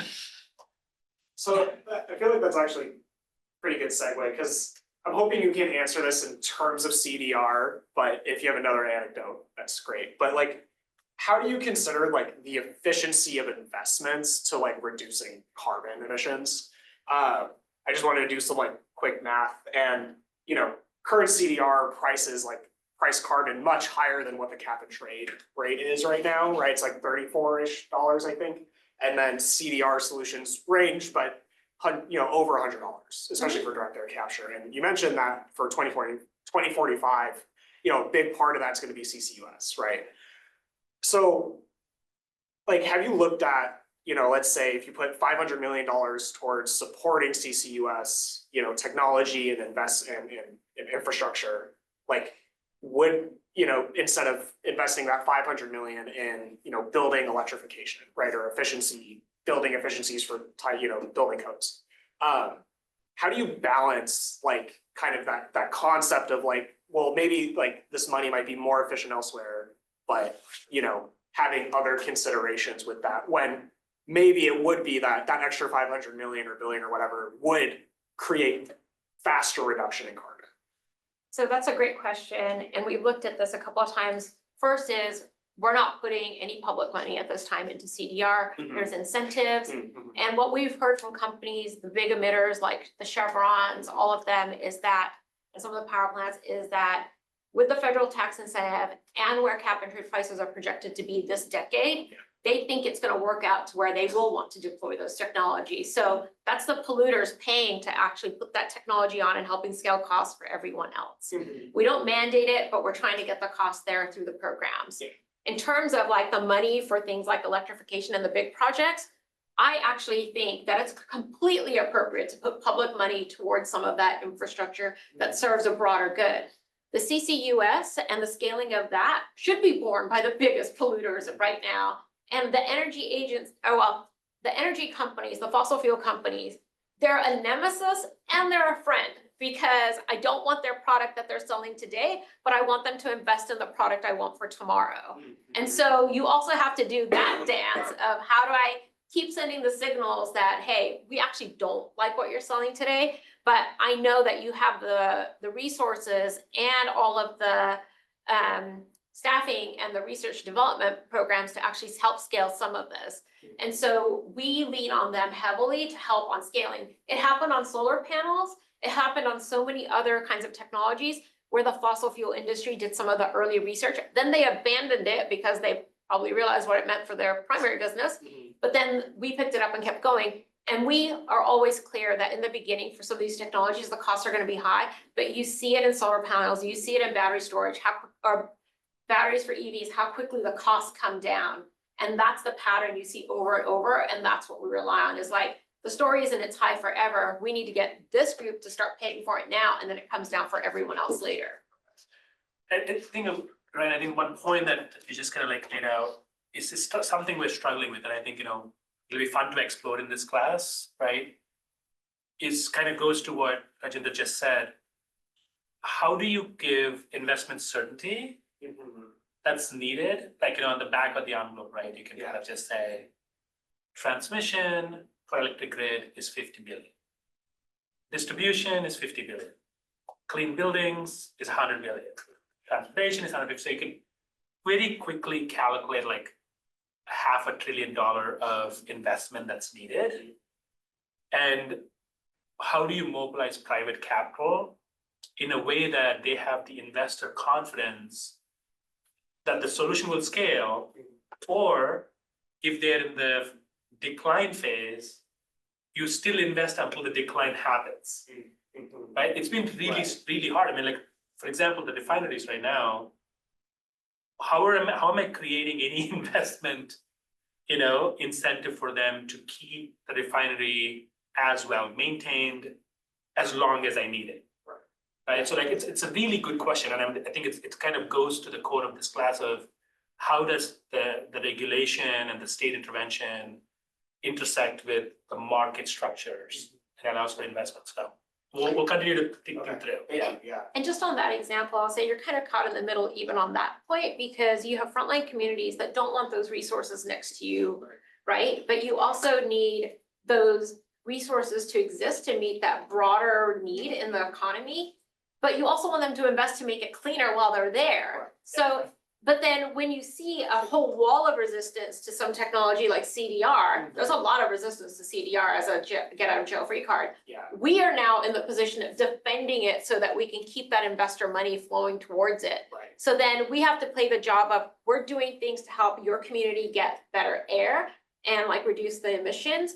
But then also when they're getting attacked on those, we're getting attacked on those policies, we have to play defense because we know the investors need to see that to actually keep putting money into those priorities. Yeah, go ahead. So, okay, about the like investments in technologies like before they become mature, just to sort of like, I'm sure pile on the NIMBYism that you get at work constantly. I'm not totally convinced, like why is it incumbent on Californians, to invest in these technologies before they become mature, right? Like, why is California, gotta be the guy that does all of that investment? Let's talk through that. Thanks, if you want to jump in first.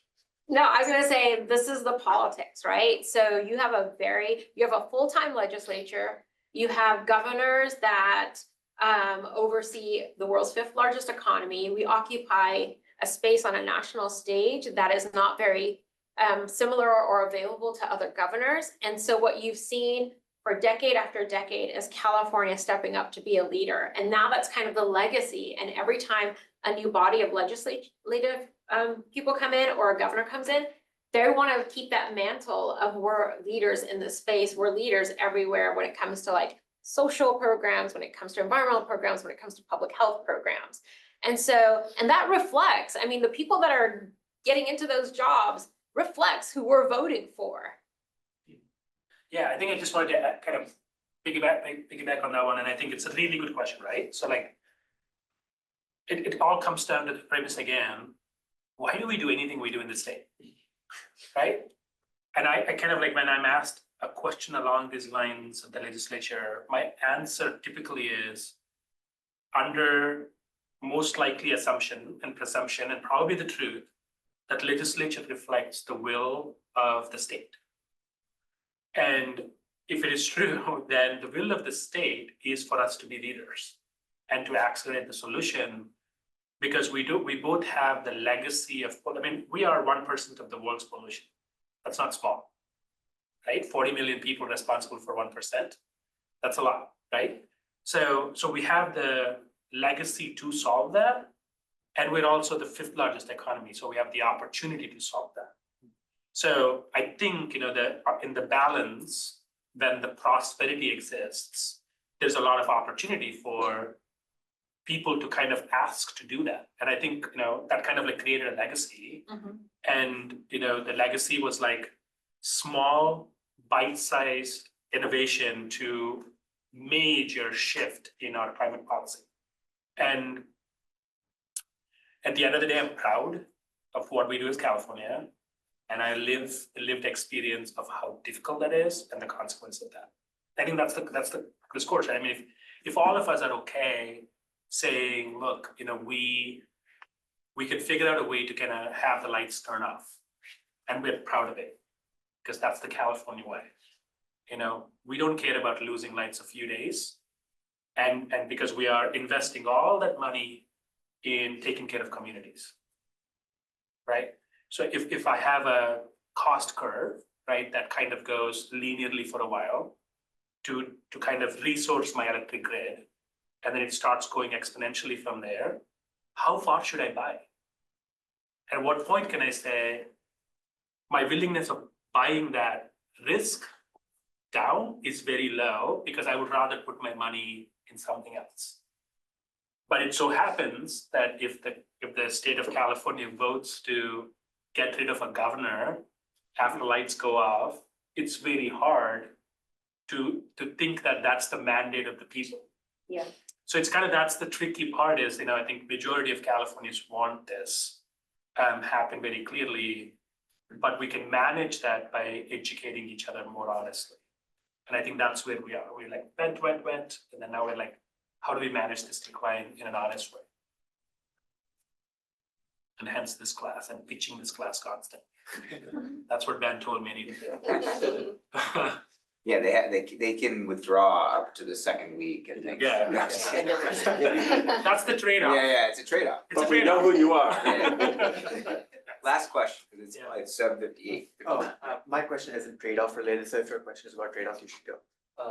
Okay, so what are the criteria that Craft is using to evaluate and prioritize CDR method, especially given their high cost, permanent concern, and lack of scale? What's the criteria you use? Yeah. So CDR is part of our legislative landscape. There's a program called a Senate Bill SB 905 that tasked my agency with developing the regulatory framework for CDR. And that includes permanence requirements of at least 100 years, that you can demonstrate that it would be sequestered and stabilized for at least 100 years. So with modeling and liability to go along with it if there is any kind of reversal. So the bill is probably one of the largest bills that we've ever had, but it goes into painstaking detail about what the state needs to see to have a successful CDR program. And it really was in the scoping plan where we showed how many scientists and how many other countries and how long this technology had been out there that actually pushed the conversation in the legislature. Oh, this is actually something we're going to need. So if we're going to need it, we need to put some guardrails on it for protecting all these other things that we care about in California. And the cost piece, again, everybody knows it's super expensive right now at almost $1,000 a ton for direct air capture. We all know that. There's actually a bill to try and give, I think, either your agency or my agency tens of millions of dollars to kickstart direct air capture, and then like hope that starts to help with the scaling. Some of the federal tax credits, they were really meaningful in this space. It's unclear where they're gonna go. And actually, that is a place where if you're taking some technologies that you have some of the fossil fuel industry already invested in, it helps keep it going even when you have somebody that doesn't like climate change, any of those pieces, because their largest constituents, the oil industry, really has already invested and doesn't want those stranded assets. So I think that is another story here, is that we've seen traditional fossil fuel companies start to diversify based on big signals from economies, whether it's state or national. Now they have investments in this. And so they are going to be part of the story to try and keep that momentum going in these places to help with the scaling. It's a really good question, like why deal with that cost? But we've got evidence that shows that yes, costs today don't mean costs tomorrow. And if we don't start scaling that technology, those options won't be there tomorrow. I am so impressed with this group, like how much you already know and how you want to interact. So if you're all okay, like in more than the assignments, it'll be helpful. You now know the topics. Generally, we're kind of trying to think about. We have flexibility to move or bring topics in. Again, we have to use all our friendships to bring, colleagues come here in the last minute, but we can try and do that. And also, like in any topic, a question that you might want to focus on. Be really helpful to hear as we're going here. We have some ideas on what to do with those topics. For electrification, it could be a good discussion on how do we manage electrification, right? Between reliability, affordability, and decarbonization, right? And also equity, who gets to get electrified first. So we can try and do that. So those are the kind of conversations we want to have. The general lens is always going to be, the first order lens will be clean, reliable, affordable, and equitable system. So those are the through lines we'll use to attract speakers and speak to them. But yeah, I think we would love to get your feedback on an ongoing basis here, because you all seem to have a lot of experience in these areas. Questions? Wonderful. Can I say one last thing? Yeah. Yes, you can have a final word. Okay, Final word. all right. When I was a teenager, I did political activism. I always thought I was going to join Greenpeace. I was a member of PETA for a long time. And I realized that I could make more of a change by figuring out the system in which all of these things live. And that is the job I have now. But I really had to learn how to be comfortable with the concept of trade-offs, and that there is no perfect solution, but what we have today isn't perfect or even ideal. And so we have to be willing to live with some trade-offs to get away from what we're seeing today. I mean, what we have today is unsustainable. It's unsustainable for public health. It's unsustainable for the planet. It's just not the path we should be on. And that means being okay with some trade-offs. Like the perfect can't be the enemy of the good in some of these spaces. And we just have to be okay with that if we're going to take some of these jobs. But whose pain is more important? Who's pain? Yes, but Siva reminded me that you all could be potential people to work on some of my programs. I always have jobs at my agency in my department. So if any of you ever want a job at some point, look me up. I'm on LinkedIn. And we would want you to be ready for those jobs. So last word, you sir. I don't have anything to add. That was superb. I just can't think of a. I'll add something, which is, I think we all owe both Rajinder and Siva our thanks for, first of all, the roles that you play. Yes. And taking this on, but then also giving us your time leading the class today. So let's give our. Thank you, sir.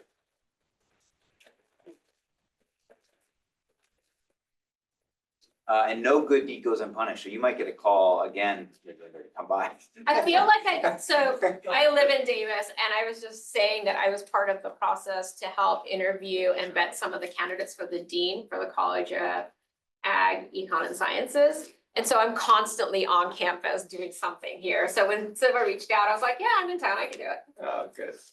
That'd be great. So thank you all. Hope to see at least a fraction of you next week. Fraction. We're gonna move from there. Let's see. Which one? Yeah.